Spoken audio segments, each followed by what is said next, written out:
to our first conversation for today. We are celebrating World Environment Day. And joining us to tell us all about why this is important to us as Belizeans, we have Shani Gillet Rhaburn, who is the Environmental Technician in the Public Awareness and Outreach Unit. Good morning and welcome. Good morning. Thanks for having me on the show today. World Environment Day.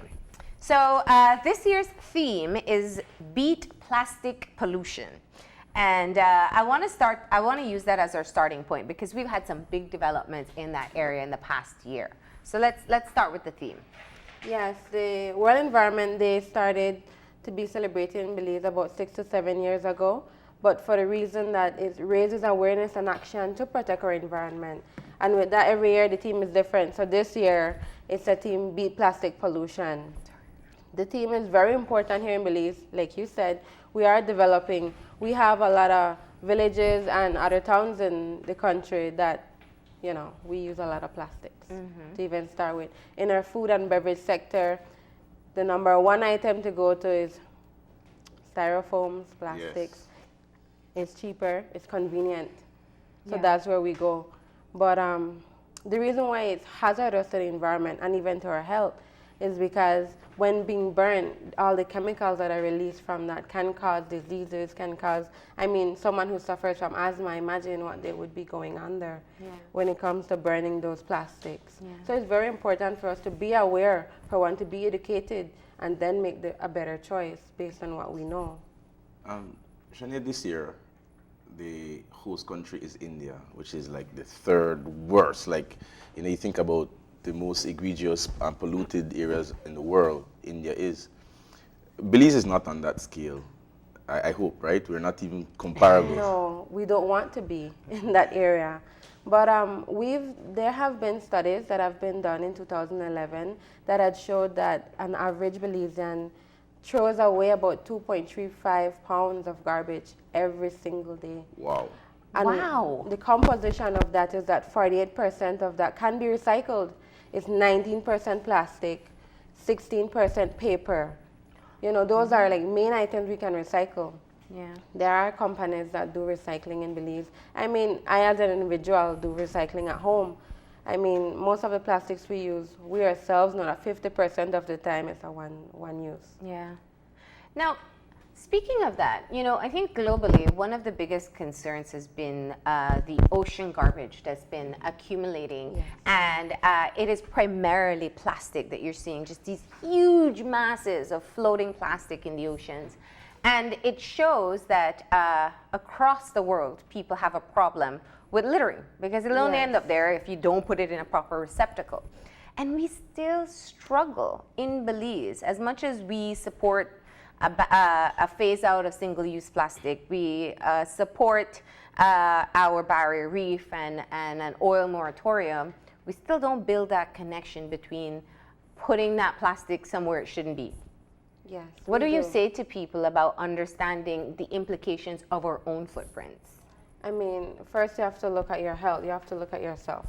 I mean, it's easier to choose something that's cheaper, but it's also better to choose something that's healthier for not only yourself, but also for the environment. So personally, my own opinion would be to, I mean, look at the impacts that you're creating. It's a long-term impact. It's not something that happens tomorrow, happens the day after, the week after, but just the impact that it's slowly getting into the environment. I was reading a document that was published from Thailand.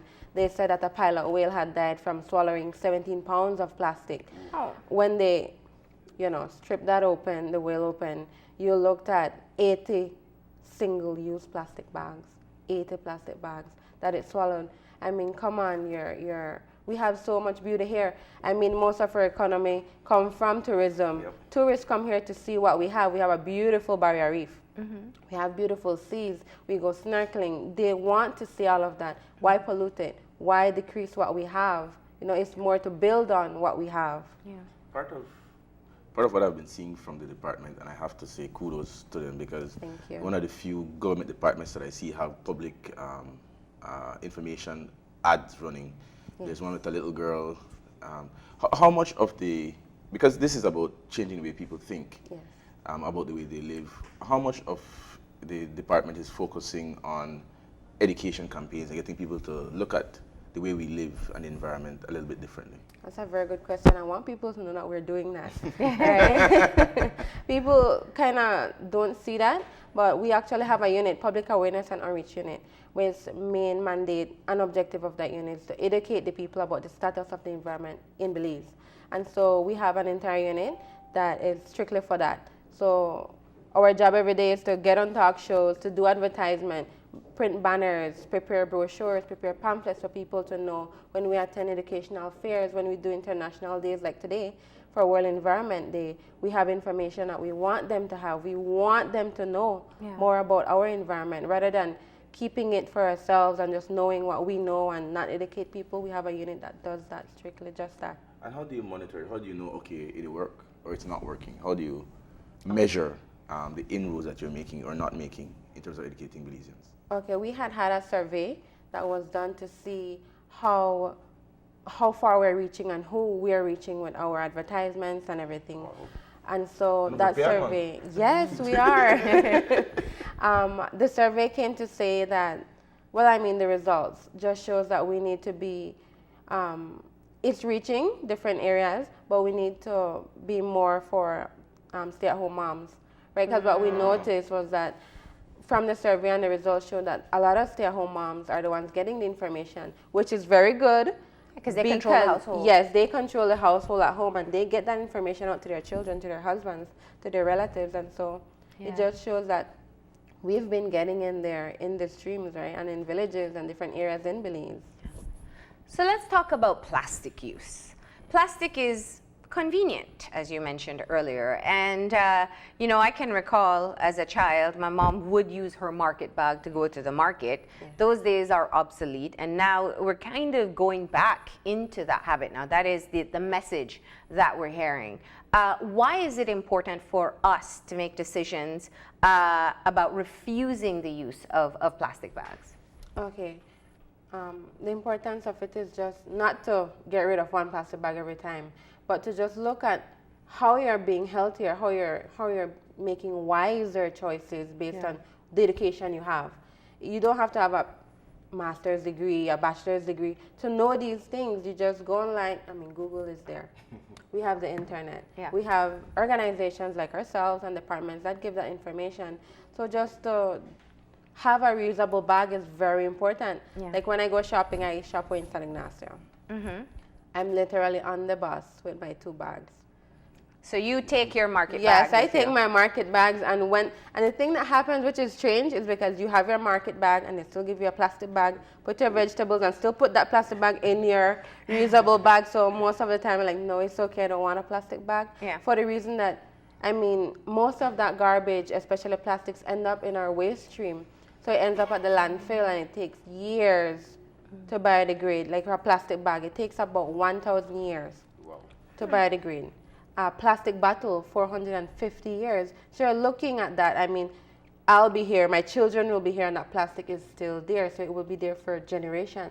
Well, what if people say, listen, you can't buy a chicken, a quality poultry chicken, which has all of that salmonella rich poison with it, and put it along with your vegetables? I mean, you have to have a plastic bag to separate it. Yes. So plastics, what if somebody were to say plastic usage is extremely important for safety reasons, for cleanliness reasons? What is your argument against that? It's not an argument. I mean, I don't like to argue. But my point would be, I mean, in past years, I mean, my grandparents, everyone have been using reusable bags. They have reusable bags that are of a different material. It doesn't have to be plastic. It doesn't have to be exactly tote, which is the cotton or the polyester that you get. So you can get a different type of plastic bag just to separate those. What you can also do, I mean, personally, I would separate all chicken and meat products from my vegetable. I won't join it together, you know, because I'm looking at different diseases you can get as well. Yeah. We have that kind of common sense, right? Sometimes. Sometimes. But there are also the biodegradable bags you can use as well. But what about working with different companies and the stores that they do the phase out? The 3 areas I'm thinking of. One, we have local producers of beverages. They transitioned, if you look at the soda, they transitioned from glass to plastic. We have people who make their own juices, and they also use plastic. We have the people who sell food who seem to only use styrofoam. And then you have the stores that it is just sometimes a plastic bag for every 2 items because they only use the small ones. How does the environment, how does the ministry work with the business sector to kind of get them to buy in? Because if it's not being provided, I mean, I don't know if as a consumer, it doesn't matter to me whether my plate is biodegradable or styrofoam if I'm just hungry. So I'll take what they give me. But how do you work on that level? Okay, what we've been doing, we're under consultancy right now to look at alternatives. But mainly this consultancy came about because of the stores that we have. We have so many stores. We have people that sell food, like you mentioned, and we're going to be working along with them. They're a part of what we're doing. We want their opinion, we want their voice, and that will then be based on the decision that will be made. Yeah. But for right now, we're developing implementation action plan that will then be, released to the public for them to look at what has been established and how we'll be working towards getting rid of those plastic for next year. Yeah. It's not something you just want to come strictly on them and take away those plastics, because people will be looking at cost about it, Of right? course, yeah. People will then be looking at, okay, maybe they should have tax exemption, or maybe they should have certain things that should be in place, but that will be in our implementation action plan. We haven't finalized it as yet, but it's something that is in development. Yeah, it's very true. If you go to the supermarket and you see the price of a pack of styrofoam plates versus biodegradable, I mean. Yes, the cost is different. Yeah.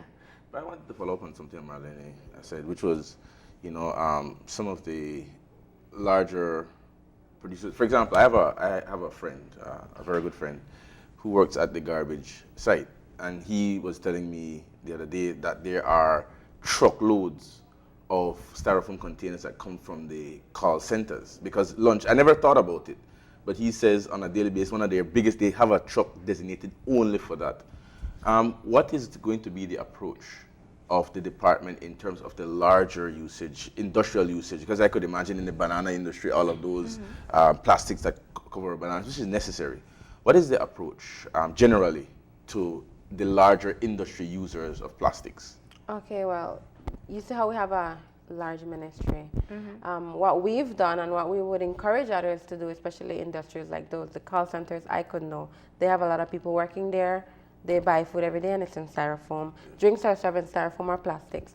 But what we have done in our ministry is that we've purchased reusable containers for our staff to just encourage them to make better choices, to take it out for lunch.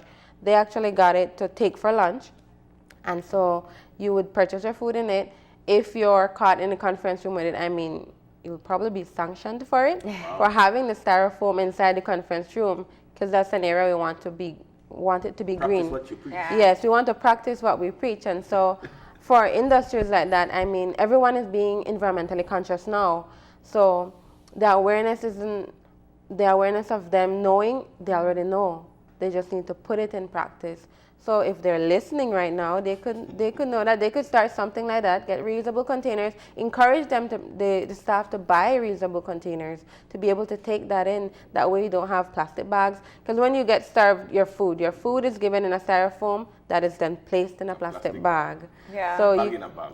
a bag in a bag, yes. Like for my staff and I, what we would do is when we go shopping, we would all, of course, they would want to put your container in a plastic bag. We would say no. But if they still do, what we would do is put all the containers in one bag, try to stuff it all in one. Yeah. But we just try to discourage people from, using the plastic bags.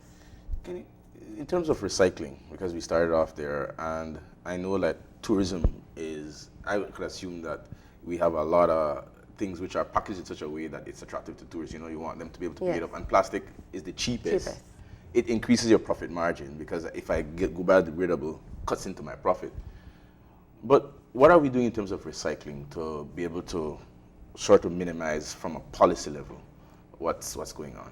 Okay, so certainly that's an issue, recycling in Belize. It's not something that's being You have a plant? enforced. Excuse Do me? you have a recycling plant in Belize? There are some Yes, recycling there are companies, some, yeah. yes. But back to your question. Yes, we do have, sorry. We do have recycling plants. We We're do talking have yeah. recycling plants, but to do recycling in Belize, we've known that it's not something practiced for the reason that it's not being enforced. Too much work. It is. To separate the garbage into Yes. meat over here, plastic over there. People, But to be fair, Solid Waste is working on a campaign to encourage people to do it. But it does come at a cost. You're talking about one, teaching people to separate garbage, because we don't know what should go in an organic bin versus a recycling bin, or even making compost, you know. And that seems to be a part of the education we just missed completely. Yes, and for sure the solid waste management will definitely be doing education on that for people to know. And what's very important is that we need to learn to separate garbage from the source, which is at home. Yeah. Right? So my husband and I would separate garbage. He's more organic than I am. So he's separating those eggshells and banana peels and everything that he's separating. For me, I'm separating more like plastics and paper. Okay. That way it's easier to be disposed of. And it can be taken especially I live in Ontario, and it's been taken at the Rhaburn Creek, where there's a recycling company, a recycling plant that would accept those. Yeah. And you can start by recycling. So you get money from it too. Yes, Yes. you can. Yes, you will. Yeah. Yeah. Yeah, so it's just something that we have to know and something we have to encourage ourselves to do. I mean, it's going to be a longer process to get rid of your garbage, to dispose it, but on the long term, it's something, it's going to be automatic. If you practice and practice it's something that just comes to you. Mm-hmm. And working with the schools, because I know, like, for the older people, it's a thing of habit, you know. In Belize, I'm from a village, so, you know, we'd put everything in a pile and you burn it and that would chase the mosquitoes. So you feel good when you have that extra smell, you know. But for the children, to have them change that whole mentality to say, you know what, let's not burn this, let's separate it and let's recycle it. What is the approach to deal with the schools? Okay, that's a good question, right? Because we have a school outreach program that we're teaching 12 different schools throughout the country. Where whatever environmental issue that they would have, we would try to address. Most of it, probably 100% of it, of the schools have problems with solid waste. So what we're doing, the program includes, we had donated installation of drums to the school. We've created signs with the students for them to know to put the garbage in the proper place. But the next step that we're going to is for them to learn how to separate their garbage from school. Especially they would mostly create like paper from their work that they probably just finished doing. They don't need it anymore. They have books that they won't be needing. They have their snack bags, the plastics that they won't be needing for sure. And there's also mango season, right? There's a lot of mango seeds and stuff that they can do that are organic to get rid of. So our next step would be in teaching them how to recycle and how to separate those as well. We want that to be a part of our school outreach program. Yeah.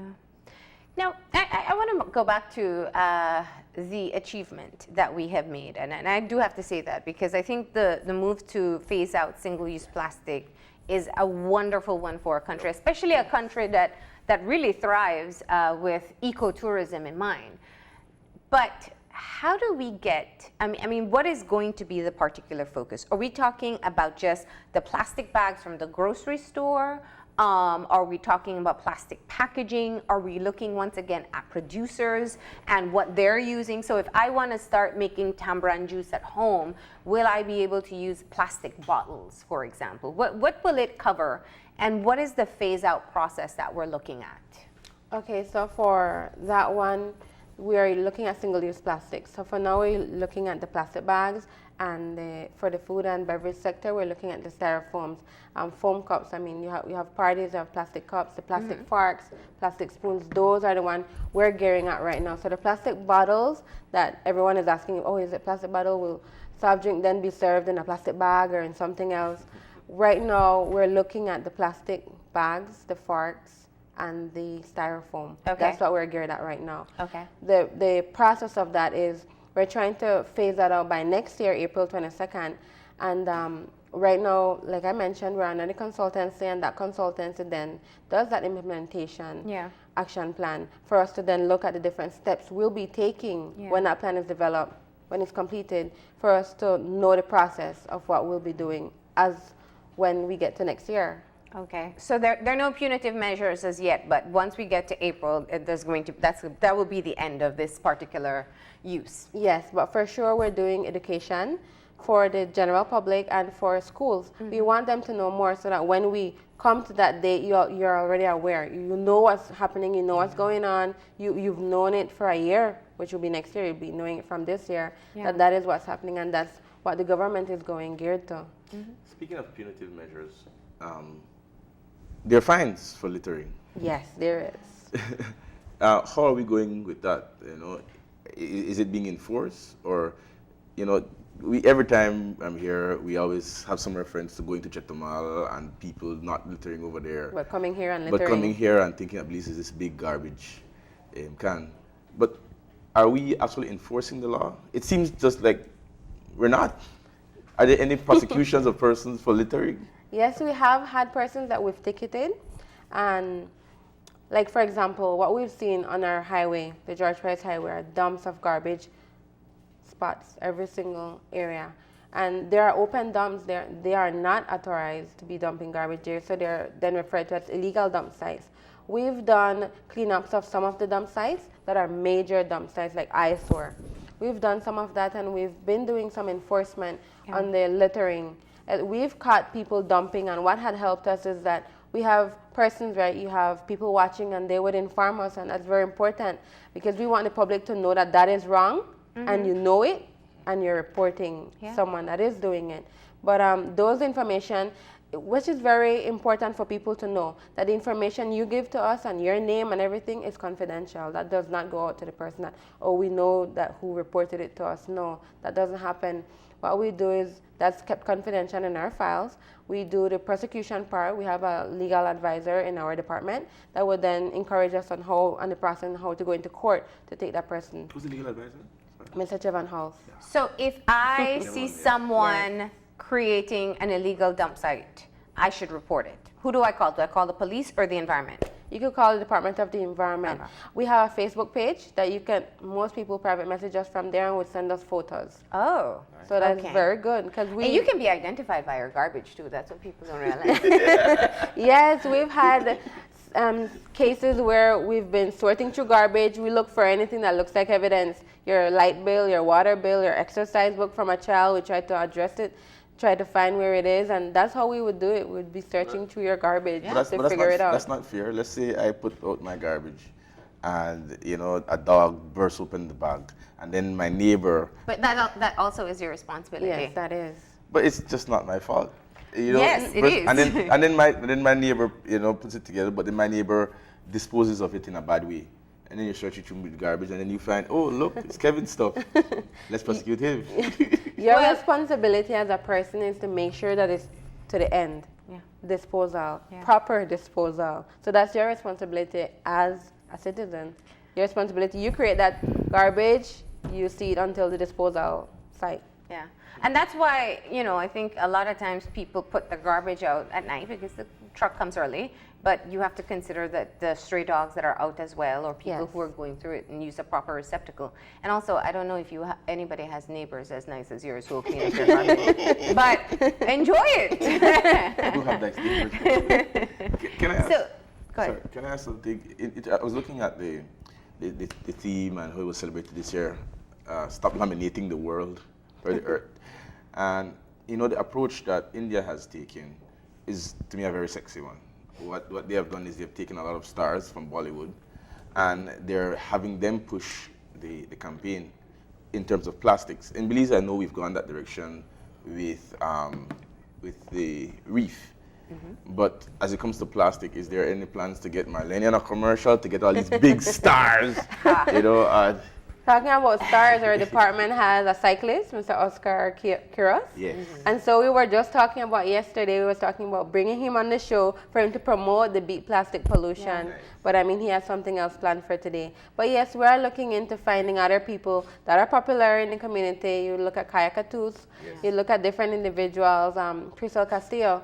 You look at them to reach out to them to do some advertisement for us and to help us educate. Because what happens is that, which is strange, is that we tend to follow a little bit of what celebrity does, right? We tend to do that. So we're doing that. We want to be able to have them with us to encourage other people to do it. You know, it just takes one person to do something and someone else follows. Yeah. And it's also worthwhile to incentivize it as well, competitions and stuff. I know in some of the schools they do competitions in who can bring the most plastic bottles. So they go to different areas to try to get plastic bottles to bring into the schools.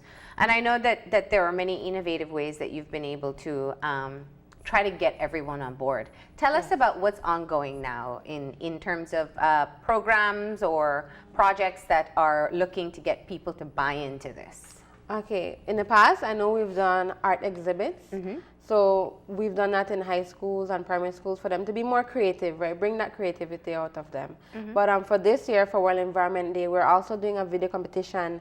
And that video competition, yes, is to see how plastic pollution affects your community. Yeah. And when you find out how it affects your community, find two innovative ways and healthy ways to beat plastic pollution in your community. That's the main objective of the video competition. People can still go and start making some videos. I mean, everyone has gadgets. Yeah. Right? Yeah. So, and I mean, an iPhone can take so good videos, so Yeah. very good pictures and everything. You can put it in a slideshow, make it a video, put a little music, touch someone's heart, make them cry. Right? And so we have the competition is open and Oh, that's a good prize. Yep. deadline is June 15th at 4 p.m. You can either send it on a DVD, address it to our department, attention Ms. Selicha, or you can Facebook us, private messages. You can send that video through there, or you can also email it to us at outreach@environment.gov.bz.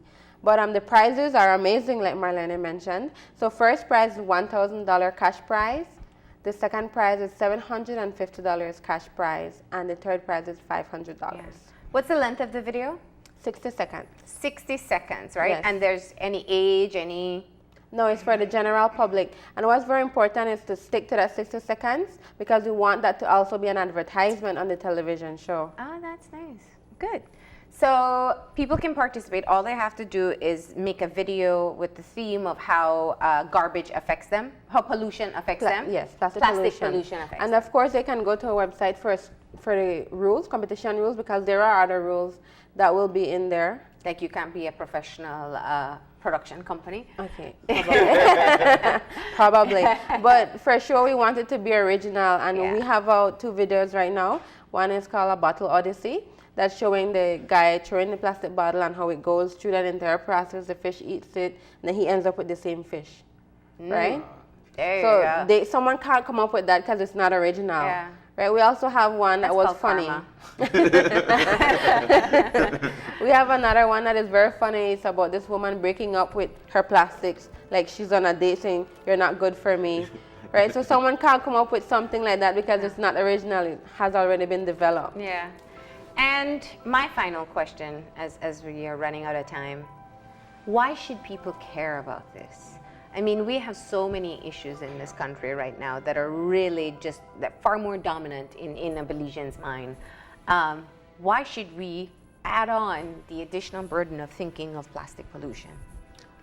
Well, I mean, plastic pollution is something you have to look at holistically, right? So look at the cleanup aspect of it. It's higher cost to the government.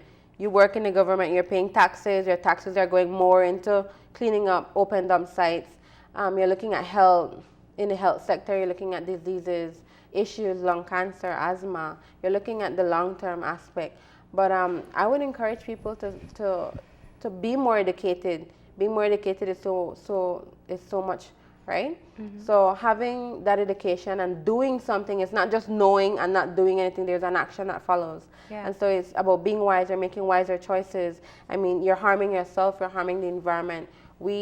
our economy depends on tourism. Look at what the tourists will be coming. No one wants to come swim in Belize if there's a bunch of plastics in the sea. Yeah. So you have to look at that. All right. So any public celebration that people can participate in? Yes, we're doing a global game tag. We started yesterday. It's where you get to take a photo of your colleagues, of your friends using any recyclable product. Could be a bamboo straw, because they're a company that does bamboo straw. It could be any reusable product. Take a selfie or take a photo of them, put it on Facebook, put hashtag World Environment Day, hashtag Beat Plastic Pollution, and then you can also put at UN Environment. All right, there you go. You can get social with your cause as Yes. well. Well, Shani, thank you so much for coming in this morning and reminding us once again why we all need to be a part of the movement to beat plastic pollution. Yes, thank you. We're going to go ahead and take a break, and when we come back, we'll be joined by representatives of the Social Security Board to talk about their 37th anniversary. So stay tuned.